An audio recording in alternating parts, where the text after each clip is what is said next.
Olá! Começa agora mais uma edição do programa Diálogos. A nova lei de cotas aprovada pela presidente Dilma no final de agosto determina a reserva de 50% das vagas nas universidades federais para alunos que tenham cursado o ensino médio em escola pública. Metade dessas vagas é reservada a alunos de famílias com renda máxima de um salário mínimo e meio por pessoa. As demais vagas são distribuídas entre negros, pardos e indígenas, respeitando o censo do IBGE de cada estado. A nova lei agradou militantes do movimento negro e indígena, porém não foi bem vista por parte de alguns críticos e estudantes universitários, que protestam alegando desrespeito à igualdade de acesso, que deve existir para toda a população.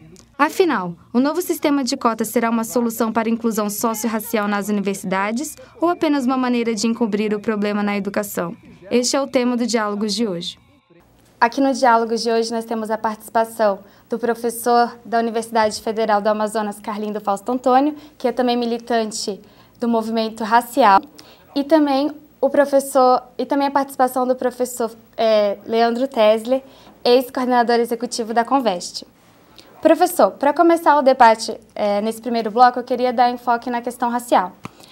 Professor Fausto, o senhor acredita que as injustiças cometidas contra o negro aqui no Brasil são as causas para a implementação das cotas? Sem dúvida. E o processo de políticas de inclusão são processos que foram debatidos amplamente pelos movimentos negros. Então é importante a gente destacar isso nesse momento, que não são políticas construídas a partir da academia, e são políticas muito bem delimitadas pelos movimentos negros e são fundamentais como parte de um processo mais amplo para a superação das desigualdades raciais. Nós precisamos de cotas para negros e índios no Brasil, porque nós sempre tivemos, historicamente, cotas para brancos. Então é preciso desmontar, desnaturalizar esse processo de cotas para brancos no Brasil. E ele não pode ser feito pura e simplesmente a partir do reconhecimento de que há racismo no Brasil. É preciso reconhecer que há racismo no Brasil, que existe um racismo brasileiro construído a partir de desigualdades ocupacionais, locacionais, educacionais, institucionais e jurídicas, mas é preciso também o quê? Políticas para que a população possa superar esse estágio brutal de desigualdades que há no país e delimitadas pela cor da pele. Professor Leandro, o senhor concorda com o levantamento do professor Fausto? Inteiro. Eu acho que o professor Fausto tocou em coisas muito importantes, mas eu acho que a gente tem que ir devagar. Quer dizer, se por um lado eu acho que é óbvio e é claro que todo esse movimento por ação afirmativa e por cotas no Brasil começou com uma demanda do movimento negro, ao mesmo tempo, a gente só olhando como as pessoas reagem na imprensa, no próprio Senado, né, em relação a se considerar a etnia como uma parte, a cor da pele, como um parâmetro importante no processo de ação afirmativa, a gente vê que não é bem assim. Quer dizer, mesmo entre os deputados, a coisa virou para um movimento pela escola pública, que é muito mais fácil de vender para a sociedade brasileira, justamente por causa do racismo e desses temas que o Fausto está levantando. Então, eu acho que esse movimento todo nasceu do movimento negro, não tem a menor dúvida, mas o desfecho dele transcendeu um pouco. Quer dizer, isso não tira o mérito do movimento negro, mas é justamente consequência do racismo diluído da sociedade brasileira. Quer dizer, é muito mais fácil você convencer um deputado, qualquer que seja, a passar uma lei com foco na escola pública do que passar uma lei com foco em cor da pele. O brasileiro é ótimo em negar racismo, né? Isso é tranquilo. Então, eu acho que isso tudo faz parte dessa nossa situação social. As opiniões divergem muito em relação ao tema. Nossa equipe recolheu diferentes opiniões sobre o assunto. Eu vejo a questão das cotas como uma medida paliativa para todo o problema que há do acesso ao ensino. Eu acho que só vai maquiar o problema, não vai resolver. Eu acho que se a gente melhorar a educação, não vai haver necessidade de lei de cotas daqui para frente. Eu sou a favor das cotas, porque aqui na universidade a gente só vê gente branca e é totalmente elitista, e a gente precisa de alguma coisa imediata agora para poder abrir a universidade para as outras pessoas. A gente tem uma população majoritariamente negra e só uma minoria que está dentro da universidade pública, que é muito visível aqui na Unicamp, por exemplo. Professor Fausto, como a gente viu no VT, parece que o projeto das ações afirmativas não é suficiente para resolver esse problema da inclusão do negro nas universidades ou nos outros meios. O que o senhor tem a dizer sobre isso? É evidente que o projeto de cotas ele não pode ser tratado de maneira isolada. Uma que ele transcende a questão do acesso aos sistemas de ensino. Nós precisamos de cotas em todos os níveis da sociedade brasileira. E precisamos de mais ainda do que isso. Nós precisamos de um projeto de nação que possa incluir a população negra e indígena, efetivamente. Incluir em todos os espaços de comando, incluir do ponto de vista de valorização enquanto segmento que construiu o país, não só do ponto de vista material, mas do ponto de vista também científico, filosófico, do ponto de vista da nossa realidade no sentido mais profundo. E as pessoas, elas se manifestaram de maneira bastante positiva com relação às cotas, identificando um problema crucial que nós temos no Brasil, que é o racismo. E não há possibilidade de a gente ficar pensando políticas universais, porque as políticas universais no Brasil elas são concebidas a partir de uma perspectiva eurocêntrica, de uma perspectiva branca.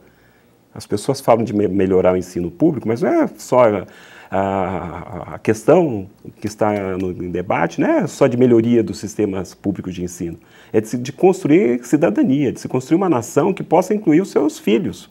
Professor Leandro, você não acha, então, que as ações afirmativas adotadas, no caso, pela Unicamp e a USP, elas não acabam trabalhando, resolvendo o problema de uma forma mais lenta? Eu não posso falar nada sobre o processo de ação afirmativa na USP, mas eu conheço muito bem o processo da Unicamp e eu acho que o efeito, quer dizer, uma menina disse, olha que só tem branco aqui em volta. Não é verdade. Se você anda hoje pelo campus da Unicamp, você vai ver que ele está muito mais escuro do que era há 10 anos atrás, antes do início do PAIS. O PAIS começou no vestibular de 2005.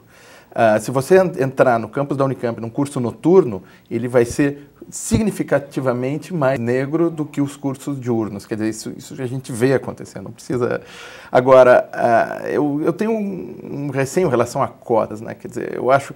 Se por um lado eu sempre fui um forte defensor de políticas afirmativas, eu acho que cota, quer dizer, que você fixar um número não é o melhor caminho para resolver nenhum problema. Até, inclusive, eu acho que o movimento negro não se deu conta. Nessa lei de cotas, o que está tentando garantir é que se reproduza dentro da universidade metade do percentual negro, da população negra do Estado, porque isso é uma fração dentro do universo de 50%, assim como também está enganando a escola pública, porque os egressos de escola pública aqui no Estado de São Paulo são 90% dos concluindo o ensino médio, vem de escola pública e vai se garantir 50% das vagas. A demanda hoje na Unicamp é da ordem de 30% dos candidatos que vêm de escola pública. Então, cotas você pode exagerar a coisa. Eu acho que o sistema que a gente fez lá na Unicamp era um sistema que considera etnia, é um sistema que considera a escola pública e o que ele busca é, sem desprezar mérito, né, mérito acadêmico, ele permite que a gente equalize as chances, quer dizer, a gente trata pessoas desiguais como desiguais, e não está tratando todos como iguais. Então a gente reconhece que é mais difícil, é mais difícil abrir as portas para a população pobre e para a população negra. E a gente compensa isso através de um sistema de bônus, que é bem diferente de um sistema de cotas. Muitos brasileiros se confundem com a classificação racial na hora do vestibular e ficam sem saber se têm direito às cotas ou não. Vamos ver o VT. Apesar da nova lei de cotas beneficiar alunos negros, pardos e índios, nem sempre a classificação racial é fácil de ser feita. Esta aluna da Faculdade de Jornalismo, por exemplo, atravessa esse dilema. É filha de mãe negra e pai branco, possui 2 irmãs registradas como pardas e é branca, segundo consta na certidão. O meu pai, ele é branco. E a minha mãe, ela é considerada negra, parda.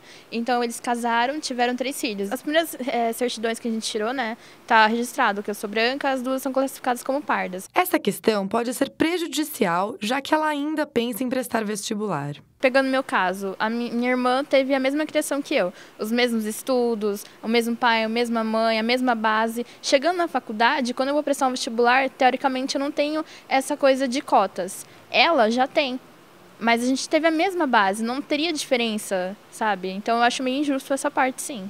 O atual sistema vigente de classificação racial é a autodeclaração, mas algumas universidades, para evitar fraudes, formam um comitê julgador. Para o advogado Alexandre Fagiani, a classificação racial vai além do que está registrado no cartório. O que dá a raça, a definição de raça, a identidade da pessoa é a questão dos pais e a origem biológica dela, e não simplesmente a aparência. Alexandre afirma que é possível, para quem quiser, recorrer legalmente para ter o registro alterado. A mudança do registro civil ocorre com o pedido a um juiz do Tribunal de Justiça de retificação do registro civil. Outra discussão sobre a nova lei de cotas é a questão da legitimidade da classificação racial em um país com uma grande miscigenação como o Brasil. Se você for pensar do ponto de vista biológico, né, a gente não pode falar de raça. Não dá, nesse sentido biológico, de você falar de uma raça definida. O que nós temos no caso do Brasil, né, são diferentes proporções, né, dessas origens étnicas ou raciais, como alguns queiram, né, que elas são mais proeminentes em alguns casos e menos e mais em outros, né? De modo que não dá para você definir, por exemplo, pela cor da pele, pelo jeito do cabelo, se a pessoa é negra ou se ela não é. Professor Leandro, continuando com o senhor. Querendo ou não, no Brasil existe uma miscigenação variada, bem grande aqui no Brasil. No estudo feito pelo IBGE em 2009, ele fala que mais da metade da população se considera preta ou parda. O senhor acha que acaba sendo meio ilegítimo fazer essa separação pela raça, pela cor? Não pela raça, mas pela cor? Não acho legítimo. Tem uma coisa muito curiosa. Se você for a Washington, no Museu do Instituto Smithsonian, tem uma exposição que é muito interessante sobre raça, sobre cor. E tem um display sobre o Brasil. E eles identificaram 134 classificações de cor aqui no Brasil. Quer dizer, a gente não pode reduzir as pessoas a 5 categorias do IBGE que alguém um dia deve ter pensado. Acho que isso é muito mais complexo e isso não é um empecilho também para que se considere raça, ou eu gosto de falar mais de cor da pele, não de raça, né, mas são grupos racializados. Eu acho que é muito importante para o país, isso o Fausto mencionou e eu concordo muito com ele nisso, é muito importante para o Brasil a gente ter uma elite negra, a gente ter negros bem educados, quer dizer, trazer a população negra para dentro da universidade enriquece a universidade por vários motivos. Quer dizer, eu comecei a me envolver com isso uma vez que eu cheguei do MIT, Instituto de Pesquisa nos Estados Unidos, e chegando no campus da Unicamp, já faz mais de 10 anos, eu achava como é branquinho o meu campus. Quer dizer, a Unicamp era muito assim. E eu acho que ela melhorou depois que a gente começou a ter processo de ação afirmativa. Professor Fausto, o que o senhor acha em relação a dividir as pessoas pela cor?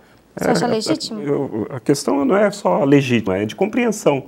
Eu estou pensando cor aqui como concebe o movimento negro no Brasil, que não é raça do ponto de vista biológico. A raça no Brasil se constrói a partir dos dados anatômicos e a partir dessa parelha, raça e etnia. Então, nós estamos pensando raça do ponto de vista dos traços anatômicos, porque é assim que a população negra no Brasil ela é identificada pela polícia, ela é identificada no sistema televisivo, e o que é importante é considerar essa parelha, constituída pelos valores imateriais da etnia, língua, os valores culturais e tal, com a composição étnico-racial do ponto de vista dos dados anatômicos. Ninguém está pensando raça aqui, é evidente, do ponto de vista biológico, mas do ponto de vista histórico, do ponto de vista do processo todo de atrito entre negros, brancos e índios no Brasil. E um outro elemento que é importante para a compreensão do debate do racismo no Brasil é que a política de branqueamento, do ponto de vista físico da população brasileira, ela deu o tiro, saiu pela culatra. Os ideólogos do racismo brasileiro que queriam branqueamento do país a partir da miscigenação, eles perderam esse processo. Porque nós temos hoje um enegrecimento físico da população brasileira, um número significativo de negros. E quando a gente pensa na inclusão dos negros, mudanças também do ponto de vista de paradigma, do pensamento brasileiro, que é brancófilo. É preciso alterar substantivamente as universidades. É preciso levar em conta nos processos de discussão de currículo, de projeto político-pedagógico, dos debates, do sistema interno intelectual da escola, ela precisa de considerar isso. Você falou que não nos miscigenamos, mas essa miscigenação não está presente nos sistemas públicos de ensino.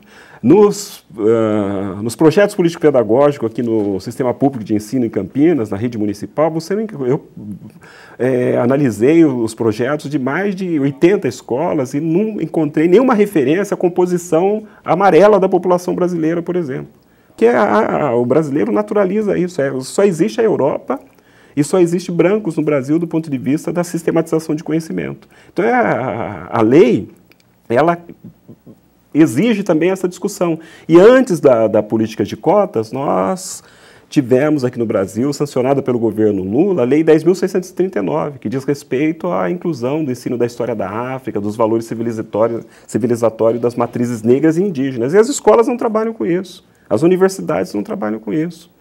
Então, eu acho fundamental, sim, que tenha essa discussão e que ela passe por essa parelha de raça, do como a concebe o movimento negro e como a concebe também a sociedade brasileira, que identifica as pessoas pela cor da pele e pela etnia, levando em conta os valores civilizatórios e culturais. Tanto que o samba no Brasil foi perseguido até a década de 50. Então, as pessoas, as manifestações de candomblé sempre foram perseguidas no Brasil, os curandeiros, os jogadores de búzio. Então, esses valores imateriais, eles estão presentes também, a ausência desses valores, elas estão dadas nos sistemas públicos de ensino, que não trabalham considerando as contribuições negras do ponto de vista da construção de uma filosofia, de uma cosmogonia, do pensamento brasileiro. Então, essa exclusão ela precisa de ser revertida. E as cotas, elas possibilitam isso, o debate. Vamos a um rápido intervalo e voltamos já.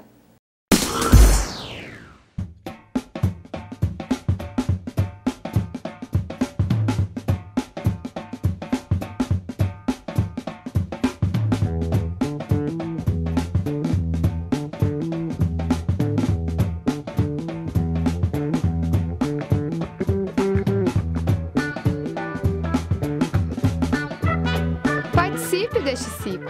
O meio ambiente agradece.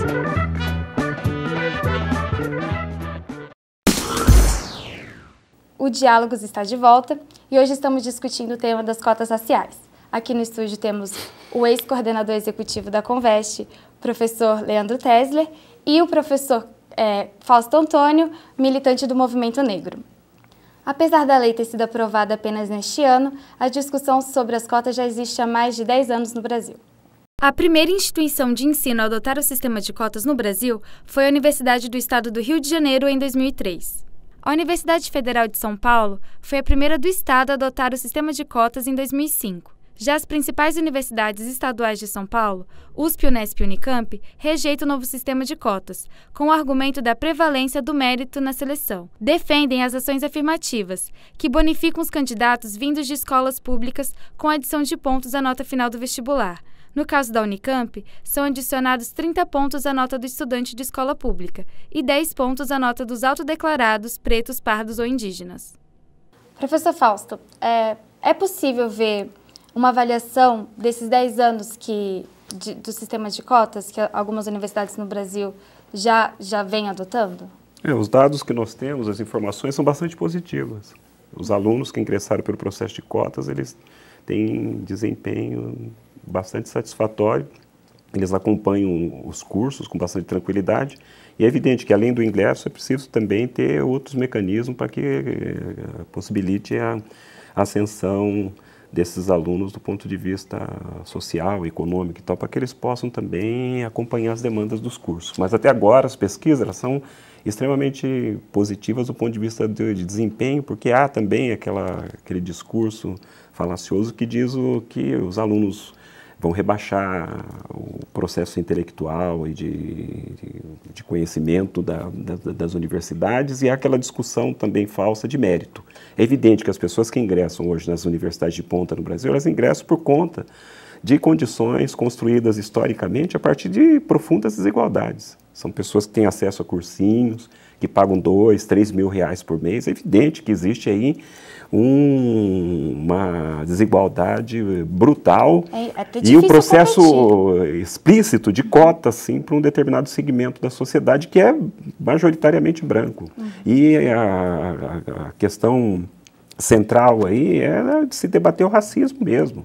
O racismo brasileiro é que leva para esse branqueamento dessas instituições a partir desses critérios aí que são econômicos. É evidente que o mérito construído aí do ponto de vista de aproveitamento, a partir da indústria do vestibular, é por conta da diferença socioeconômica mesmo, econômica, e que precisa de políticas para ser contrariada do ponto de vista da realidade que nós temos no Brasil. É evidente que um aluno das favelas, das regiões miseráveis do Brasil vai ter dificuldade de competir dentro desses limites estabelecidos oficialmente pelo vestibular. Agora, é evidente que a lei ela não vai engessar.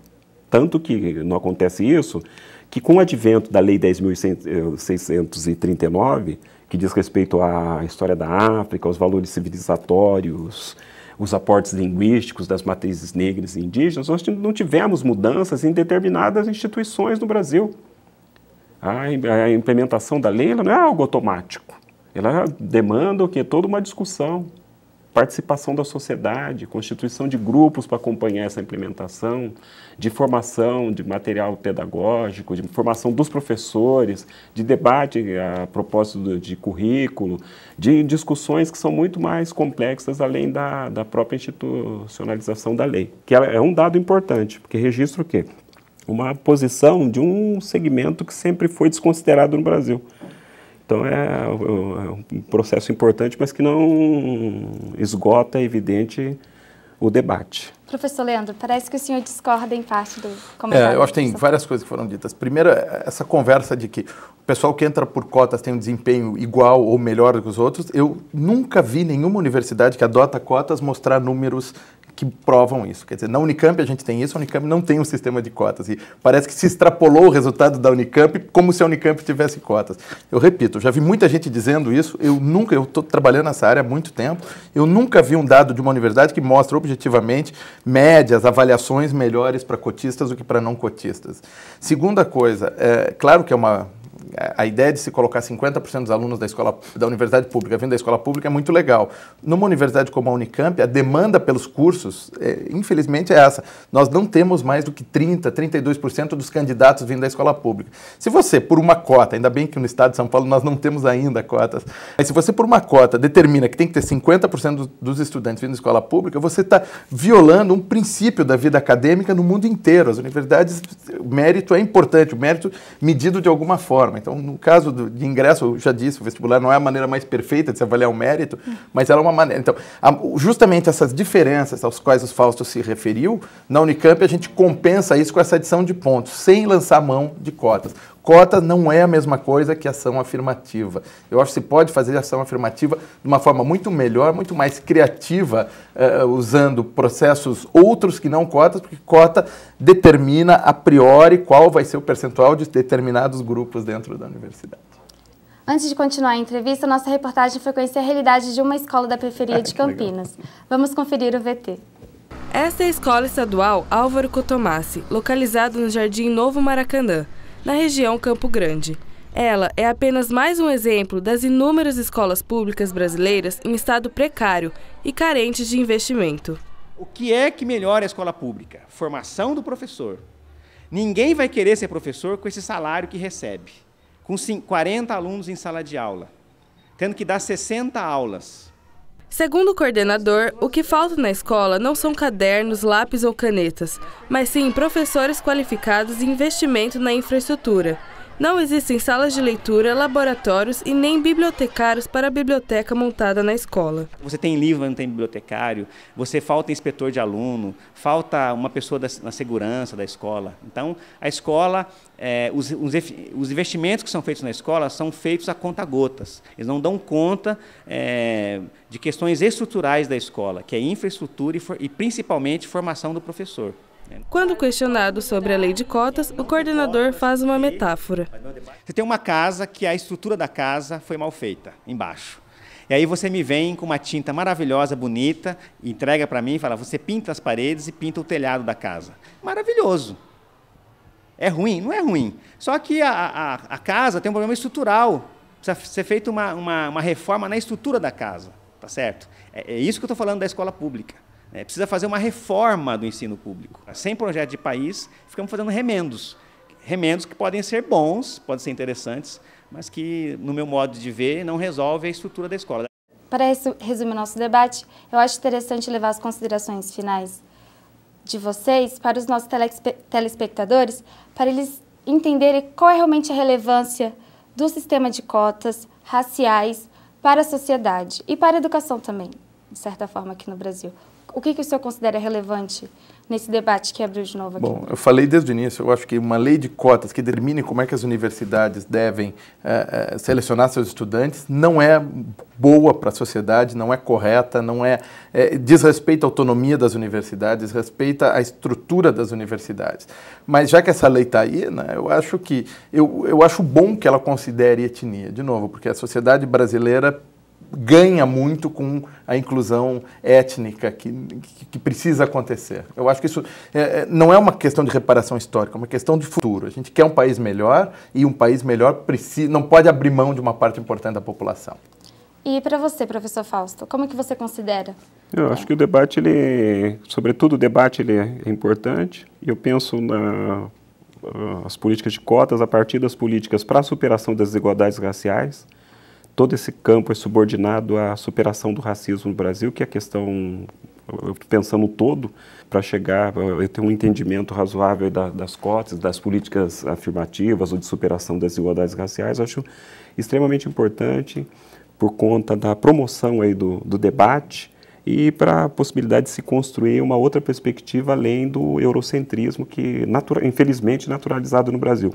E o grande detalhe é esse, né? O país que tem o maior contingente de negros fora do continente africano tem que mudar a sua postura do ponto de vista da sistematização de conhecimento, do ponto de vista de acesso aos bens culturais, aos bens materiais, porque é insuportável essa situação no Brasil.